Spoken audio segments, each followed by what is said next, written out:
새로운 알츠하이머 치매 치료제가 20년 만에 처음으로 승인돼 치매 환자들에게 새 희망이 될지 주목되고 있습니다. 미국이 7월 4일 70% 접종 목표의 절반에 도달했음에도 불구하고 이미 전면 개방하고 있습니다. 워싱턴 지역에서 백신 접종 카드를 분실했을 경우 어떻게 해야 하는지 알아봤습니다. 연방의회에서도 연방 실업상을 중단 또는 축소하는 대신 복직 보너스로 대체하는 법안들을 추진하고 있습니다. 복직 보너스를 제공하는 주 지역이 공화당 우세 지역에서 민주당 지역으로 확산되고 있습니다. 시청자 여러분 안녕하십니까? 워싱턴 뉴스 투데이입니다. 새로운 알츠하이머 치매 치료제가 20년 만에 처음으로 승인돼 수백만 치매 환자들에게 새 희망이 될지 주목되고 있습니다. 이 치료제는 초기 환자들의 기억력과 사고력 등 인지 능력 쇠퇴를 늦추게 할 것으로 기대되고 있으나 임상실험에서는 치료 증거가 불충분하다는 전문가들의 비판도 받아 논쟁을 겪어왔습니다. 박남주 기자의 보도입니다. 미국이 20년 만에 처음으로 새 알츠하이머 치매 치료제를 승인해 미국 내 600만, 지구촌 3천만 명의 환자들에게 새 희망을 안겨주게 될지 관심을 증폭시키고 있습니다. 미 식품의약국 FDA는 18년 만에 처음으로 바이오젠사의 에두캐너맵이라는 알츠하이머 치료제를 승인했습니다. 에두헬름이라는 브랜드 네임으로 판매될 이번 알츠하이머 치료제는 초기 치매 환자의 기억력과 사고력 등 인식 능력의 쇠퇴를 늦추게 할 것으로 FDA는 설명했습니다. 이 알츠하이머 치료제는 미국에서 승인된 6번째 치료약이지만 18년 만에 처음으로 승인됐다는 점에서 알츠하이머 치매 치료의 새로운 전환점이 될지 주목을 끌고 있습니다. 미국 내에서만 600만, 지구촌에서는 3천만 명이나 되는 알츠하이머 치매 환자들은 이 바이오젠사의 새 알츠하이머 치료제를 이용하려면 1년에 약값으로만 $10,000 내지 $50,000를 지불해야 할 것으로 나타났습니다. 또한 이 약을 복용하려면 사전에 반드시 MRI로 뇌사진을 찍어야 하므로 추가 비용을 부담하게 됩니다. 새 알츠하이머 치료제는 인체에 주입하는 데 1시간 정도 걸리게 되며 처음에는 저용량으로 시작해 2달마다 투약량을 늘리고 최대치인 몸무게 킬로그램당 10mg을 투약하게 됩니다. 하지만 이 알츠하이머 치료제를 놓고 미국 내에서는 거센 찬반 논쟁을 벌여왔습니다. 전문가들과 심지어 FDA 자문위원회마저 이 알츠하이머 치료제가 치매 환자들에게 도움이 된다는 증거가 불충분하다며 승인에 반대해왔습니다. 반면 치매 환자 가족들과 옹호단체들은 획기적인 치료제가 나올 때까지 3, 4년이나 아무 일도 하지 않는 것보다는 초기 환자들의 인지능력 쇠퇴를 막아줄지 모르는 신약을 사용하는 게 낫다며 승인을 촉구해왔습니다. FDA는 통상적으로 100% 수용하는 관례를 깨고 지난해 11월 FDA 자문위원회가 승인 거부를 권고했음에도 6개월 만에 정반대로 승인하는 결정을 내린 것입니다. FDA는 이번에 새 알츠하이머 치료제를 승인하면서 임상실험을 지속하도록 조건을 달았지만 이 약병의 라벨에는 아무런 제한 조치 없이 알츠하이머 치료제라는 문구를 게재하도록 허용했습니다. FDA는 승인했던 의약품 가운데 지난 2012년 추가 임상실험에서 효과가 불충분한 것으로 확인된 암치료제를 승인 취소한 바 있으나 승인 후 취소는 극히 드문 일로 꼽히고 있습니다. WKTV 뉴스 박남주입니다. 7월 4일 독립기념일까지 한 번 이상 백신 접종률을 70%로 올리겠다는 조 바이든 대통령의 목표에 절반은 성공했지만 절반은 아직 미달하고 있는 가운데 마스크 쓰기 의무화, 영업 제한 등 제한 조치들이 전면 해제돼 한 달 이상 일찍 일상으로 복귀하고 있습니다. 메릴랜드와 캘리포니아 등 12개 주는 바이든 목표를 넘어섰고 버지니아와 뉴욕 등 9개 주도 목표 달성이 확실한 반면 플로리다와 텍사스 등 15개 주는 근소한 차이로 미달하고 있습니다. 또한 조지아, 캐롤라이나 등 15개 주는 미달인 것으로 나타났습니다. 한면태 기자의 보도입니다. 7월 4일 독립기념일에 성인의 70%가 한 번 이상 백신을 접종케 해서 코로나 바이러스로부터 독립하겠다는 조 바이든 대통령의 목표가 절반의 성공, 절반의 미달이란 성적을 낼 것으로 보입니다. 미국에서는 그러나 6월 들어 거의 전역에서 마스크 쓰기 의무와 영업 제한이 전면 해제돼 바이든 목표보다 한 달 이상 일찍 일상으로 복귀하고 있습니다. 조 바이든 대통령은 7월 4일 독립기념일까지 18세 이상 성인의 70%가 한 번 이상 백신을 접종해 독립기념일 축제를 즐길 수 있도록 하겠다는 목표를 전명해 놓고 있습니다. Our goal by July 4th is to have 70% of adult Americans with at least one shot and 160 million Americans fully vaccinated. 미국 전국 평균을 보면은 한 번 이상 백신을 접종한 미국인들은 1억 7천만 명으로 전체 인구에서는 51%이지만은 12세 이상에서는 61%, 18세 이상 성인에서는 63%를 기록하고 있습니다. 한 번 이상 접종률 70%라는 바이든 목표는 현재 절반은 성공, 절반은 미달하는 성적표를 받을 것으로 뉴욕타임스는 내다봤습니다. 캘리포니아와 메릴랜드는 70%를 넘어서 바이든 목표를 한 달 앞당겨 달성하는 등 미 전역에서 12개 주가 이미 한 번 이상 백신을 맞은 주민들이 70%를 넘기고 있습니다. 가장 접종률이 높은 곳은 버몬트로 82%이고 하와이 81%, 매사추세츠 79, 커네티컷 76, 메인 75, 로드아일랜드 72, 펜실베니아, 뉴햄프셔, 뉴멕시코가 각 71%를 기록하고 있습니다. 이어 버지니아와 워싱턴 DC, 뉴욕과 일리노이 등이 각 68%의 한 번 이상 접종률을 보이고 있는 등 9개 주는 근접하고 있어 7월 4일에는 70%를 모두 넘겨 목표를 달성할 것으로 확실해 보입니다. 반면 플로리다와 미시건 각 60%, 텍사스와 오하이오 57%로 15개 주가 목표에는 근소한 차이로 도달하지 못할 것으로 나타났습니다. 더욱이 조지아와 사우스캐롤라이나는 현재 51%, 노스캐롤라이나 54%, 루지애나 46%, 미시시피 44%에 그치고 있어 백신을 꺼리는 주민들이 많은 남부 지역을 중심으로 15개 주는 목표 미달이 확정적입니다. 그럼에도 미 전역에서는 캘리포니아 6월 15일, 미시간 7월 1일 등 극히 일부만 전면 개방일을 남겨두고 있을 뿐 거의 대부분 마스크 쓰기 의무와 사업장이나 모임의 제한 조치들을 완전 풀고 바이든 목표보다는 한 달 이상 빨리 전면 개방하고 일상으로 복귀하고 있습니다. WKTV 뉴스 한면택입니다. 워싱턴 지역에서도 지나가는 성인 둘 중 한 명은 백신 접종을 완료한 상태입니다. 이렇게 백신 접종 인구가 늘어나면서 접종 카드를 분실하는 경우도 종종 생기고 있는데요. 연방정부가 백신 여권과 같은 공식 증명서를 만들지 않겠다고 발표한 만큼 백신 접종 카드가 유일한 증명서류가 되고 있습니다. 워싱턴 수도권 지역에서 백신 접종 카드를 분실했을 경우 어떻게 해야 하는지 알아봤습니다. 박남주 기자입니다. DC와 메릴랜드, 버지니아의 평균 접종 인구가 59%를 넘었습니다. 이렇게 되면 워싱턴 수도권 거주자 중 900만 명은 지갑에 백신 접종 카드를 넣고 다닌다는 뜻이기도 합니다. 만약 백신 접종 카드를 분실한다면 어떻게 될까요? DC와 메릴랜드, 버지니아에서 백신 접종 카드를 잃어버렸을 경우 어떻게 해야 할지 알려드립니다.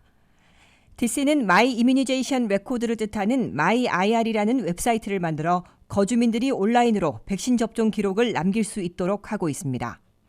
마이IR에 등록하면 주민들은 자신과 가족의 코로나19 예방접종 기록을 실시간으로 접속해 열람할 수 있습니다. 마이IR에 입력된 정보는 건강 목적으로만 수집되며 이민국과 같은 다른 정부기관과는 정보를 공유하지 않는다고 강조하고 있습니다.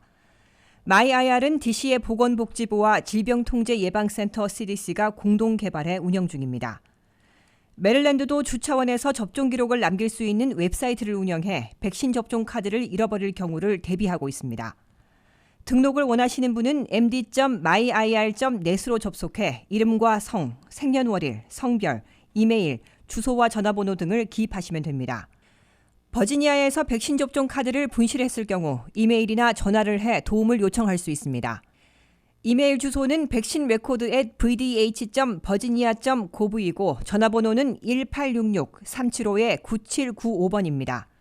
전화를 하시는 경우 헬프데스크는 오전 8시 30분부터 오후 5시 30분까지 운영됩니다. 이외에도 버지니아 보건당국 웹사이트 vda.virginia.gov로 접속해 백신 사본 요청 서류를 기입해 발급받을 수도 있습니다. 미국에서는 백신 접종 카드가 백신을 맞았다는 유일한 증거인 만큼 분실을 대비해 해당 주의 보건국에 온라인 기록을 남겨두는 것이 현명하다 전문가들은 조언합니다. WKTV 뉴스 박남주입니다. 연방의회에서도 민주공화 양당이 연방 실업수당을 중단 또는 절반으로 축소하는 대신 복직 보너스와 고용주 세제 혜택 확대로 대체하는 법안들을 추진하고 있어 올여름 대체가 유력시되고 있습니다. 공화당 의원들은 복직 보너스와 고용주 세제 혜택 확대안을, 민주당 의원들은 실업수당 축소와 고용주 세제 혜택 병행안을 중점 추진하고 있습니다. 보도에 한면태 기자입니다. 일터 복귀 거부라는 부작용 논란을 겪고 있는 연방 실업수당이 연방의회에서도 손질될 것으로 예고되고 있습니다. 공화민주양당의 상하원 의원들이 현재 연방 실업수당이 9월 6일까지 지급하도록 되어 있는데도 조기 종료하는 주 지역들이 절반이나 되는 상황이 펼쳐지자 개선 법안을 추진하고 나섰습니다. 공화당 상하원 의원들과 미 업계는 연방 실업수당을 즉각 종료하고 복직 보너스와 고용주 세제 혜택 확대로 대체하는 법안을 중점 추진하고 있습니다. 공화당의 위원장급 중진의원들인 케빈 프레디 하원의원과 마이크 크래포 상원의원은 주당 $300씩 지급하고 있는 연방 실업수당 재원을 각 주 정부가 복직 보너스로 지급하는 데 전용할 수 있도록 허용하는 법안을 상정했습니다. 이들 법안은 실업수당을 받다가 이 일터에 돌아오는 복직자들에게 1회에 $600 내지 $1200씩의 복직 보너스를 지급할 수 있도록 하고 있습니다. 민주당 하원의원들은 고용 또는 재고용하는 업주들에게는 세제 혜택을 확대하도록 하고 있습니다. 현재는 임금의 첫 $6,000까지 40%를 세액공제해주는 혜택을 주고 있으나 이를 $10,000의 50%를 공제하도록 텍스 크레딧을 확대하도록 제안하고 있습니다. 민주당 의원들은 구직의 어려움을 겪고 있는 실직자들을 외면할 수는 없기 때문에 일주일에 $300씩 지급하고 있는 연방 실업수당을 즉각 중지하지 않는 대신에 9월 6일 이후에는 $150로 절반을 다시 줄여 유지하자는 방안을 제시하고 있습니다. 연방의회에서 양당 상하원 의원들은 미국 내 현재 810만 개 일자리가 오픈되어 있으나 구인난을 겪고 있다는 업주들의 아우성이 터져나오자 연방 실업수당을 중단 또는 축소하는 대신 복직 보너스와 고용주 세제 혜택 확대로 대체하려는 것으로 해석됩니다. 이에 따라 현재 연방 실업수당이 끝나는 9월 6일에 맞춰 결정해야 하는 연방의회는 연방 실업수당을 그대로 연장하지는 않을 게 분명하고 사실상 없애는 대신에 복직 보너스와 세제 혜택 확대로 대체하게 될 것으로 유력시되고 있습니다. 이 앞서 공화당 주지사가 이끄는 27개 주 정부들은 거의 대부분 연방 실업수당 $300를 9월 6일이 아닌 6월 12일부터 7월 10일 사이에 조기 종료시키기로 발표해놓고 있습니다. 대신 일회성 복직 보너스로 애리조나는 $2,000, 몬태나와 오클라호마 $1,200, 뉴햄프셔 $1,000, 노스캐롤라이나는 $800 내지 $1,500를 지급키로 했습니다. 공화당 우세 지역뿐만 아니라 민주당 우세 지역인 커네티컷이 복직 보너스로 $1,000를 지급키로 한 데 이어 콜로라도에서도 $1,200 내지 $1,600를 거의 확정했고 뉴욕주에서는 $1,200 지급안이 추진되고 있습니다. WKTV 뉴스 한면택입니다.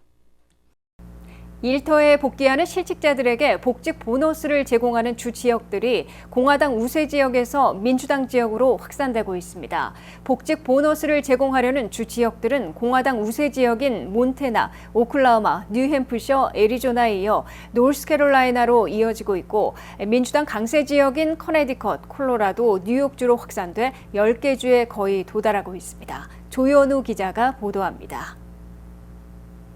연방 실업수당을 조기에 끝내는 대신 복직 보너스를 제공해 일터 복귀를 독려하고 고용을 개선하려는 각 주의 노력이 빠른 속도로 확대되고 있습니다. 공화당 수속 주지사들이 연방 실업수당인 주당 $300를 조기에 끝내는 대신 복직 보너스를 지급하기로 발표했으나 복직 보너스 제공에는 민주당 우세 지역들도 대거 동참하고 나섰습니다.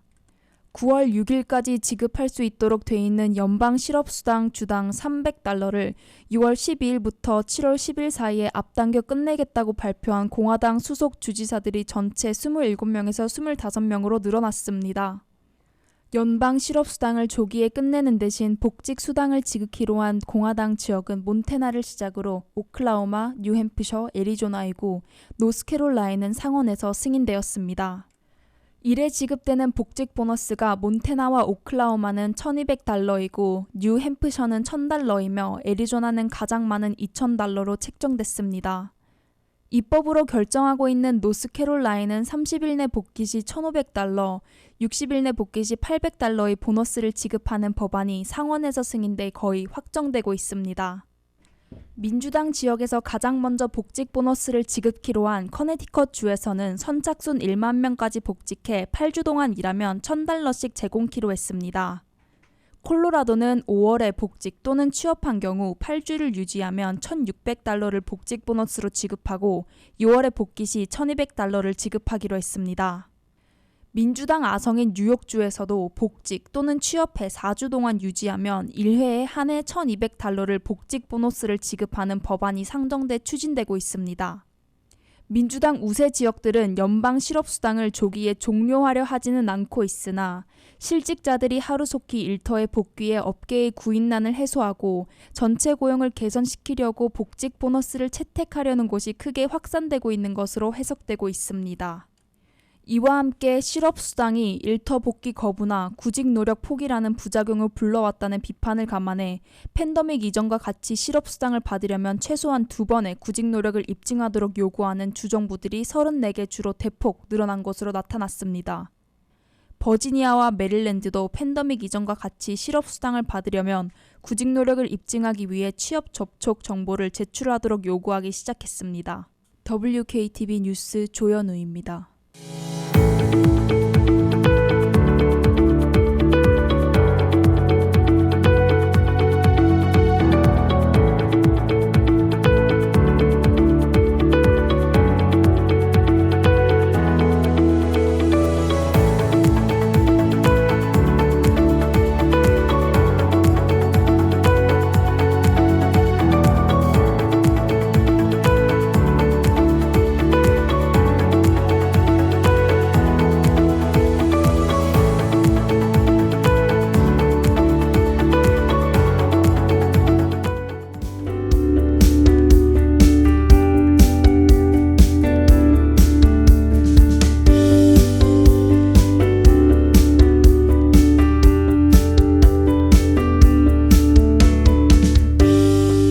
이상으로 워싱턴 뉴스투데이를 마치겠습니다. 시청해주신 여러분 고맙습니다.